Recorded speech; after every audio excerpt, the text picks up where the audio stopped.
উৰুকাৰ পাছত আজি অসমীয়াৰ অতিকৈ আদৰৰ হেঁপাহৰ ভোগালী বিহু। উৰুকাৰ নিশা সকলোৱে মিলিজুলি এসাঁজ খোৱাৰ পাছত প্ৰতিগৰাকী অসমীয়াই পালন কৰিছে ভোগৰ উৎসৱ ভোগালী অথবা মাঘ বিহু। আঘোণত খেতি চপাই উৰুকাত লগে ভাগে এসাঁজ খাই হেঁপাহৰ বিহুটিক আদৰিছে সকলোৱে। মাঘ বিহুৰ পৰম্পৰা আৰু ৰীতি নীতি অনুসৰিয়েই জ্বলোৱা হয় মেজি ভেলাঘৰ।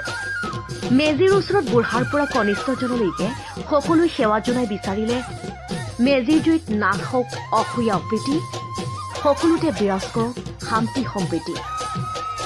ইপিনে ৰাজ্যৰ বিভিন্ন প্ৰান্তত মেজিৰ ওচৰত আশীষ বিচাৰিলে প্ৰতিগৰাকী অসমীয়াই। এই দৃশ্য গুৱাহাটী মহানগৰীৰ দিছপুৰ প্ৰেছ ক্লাবতো এনেদৰে দেখিবলৈ পোৱা গ'ল জ্বলিল মেজি জুই। ইফালে এই দৃশ্য গুৱাহাটী মহানগৰৰ ছুপাৰ মাৰ্কেটতো সকলোৱে এনেদৰে শান্তি সম্প্ৰীতি বিৰাজ কৰাৰ উদ্দেশ্যেৰে জ্বলালে মেজি জুই। দিছপুৰ ছুপাৰ মাৰ্কেট কমপ্লেক্সৰ মাঘ বিহুৰ চবেই লগ হৈ মাঘ বিহুৰ উৰুকাৰ মেজি জ্বলাইছে। চবৰে ভাল বিচাৰোঁ আৰু আজিৰ পৰা যেন চবৰে ভাল হৈ যায় সেইটোৱে বিচাৰিছোঁ। এই দৃশ্য শিৱসাগৰৰ কাটপাৰ ছানৰাইজ ক্লাবৰ উদ্যোগত ভোগালী উৎসৱ উদযাপন কৰা হৈছে। পৰম্পৰা ৰক্ষা কৰি সমূহীয়াভাৱে মেজি প্ৰজ্বলন কৰা হৈছে।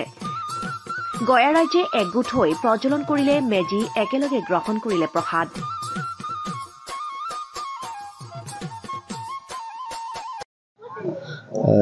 শিৱসাগৰ নগৰৰ সমীপৰ কাঠপাৰ গাঁৱৰ আমাৰ ছানৰাইজ ক্লাবৰ যুৱকসকলে আমাৰ গাঁওবাসীৰ সহযোগত আজি অতীজৰ পৰা যিটো মাঘৰ বিহু আমাৰ হেঁপাহৰ মাঘৰ বিহু পালন কৰি অহা হৈছে, তাকে সংগঠিত ৰূপত যোৱা 15 বছৰে ছানৰাইজ ক্লাবে এই মুকলি পথাৰত গোটেই গাঁওবাসীক একত্ৰিত কৰি প্ৰায় হাজাৰ অধিক আমাৰ ভকত বৈষ্ণৱ, আমাৰ যুৱক যুৱতী, মহিলা সকলোকে একেলগে লৈ মাঘৰ বিহুটো সম্পূৰ্ণ পৰম্পৰাগতভাৱে পালন কৰি আহিছে আৰু ইয়াত আমাৰ স্থানীয় ৰাইজে সম্পূৰ্ণ সহযোগ আগবঢ়াইছে।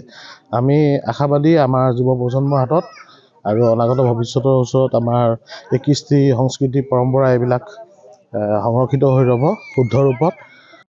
ইফালে এই দৃশ্য মৰাণৰ উৰুকাৰ নিশা ভেলাঘৰত আনন্দ ফূৰ্তি কৰি পুৱা মেজি প্ৰজ্বলন কৰিলে মৰাণতো। সমাজৰ অসূয়া অপ্ৰীতি নাশ হোৱা কামনা কৰিলে প্ৰতিজন সহায়। এনেদৰে ৰাজ্যজুৰি দেখিবলৈ পোৱা গ'ল ভোগালী বিহুৰ উখল মাখল পৰিৱেশ। মেজিৰ জুইৰ ওচৰত সকলোৱে কামনা কৰিলে সমাজৰ পৰা সকলো অশান্তি অপ্ৰীতি নাশ হওক, সকলোতে ফুলক শান্তিৰ ফুল। প্ৰতিগৰাকী ব্যক্তিৰ জীৱনৰ সকলো দুখ দুৰ্দশা যাতে মেজিৰ জুয়ে নাশ কৰি অনাগত জীৱনটো সুখৰ কৰি তোলে, তাৰ বাবেও কৰিলে প্ৰাৰ্থনা।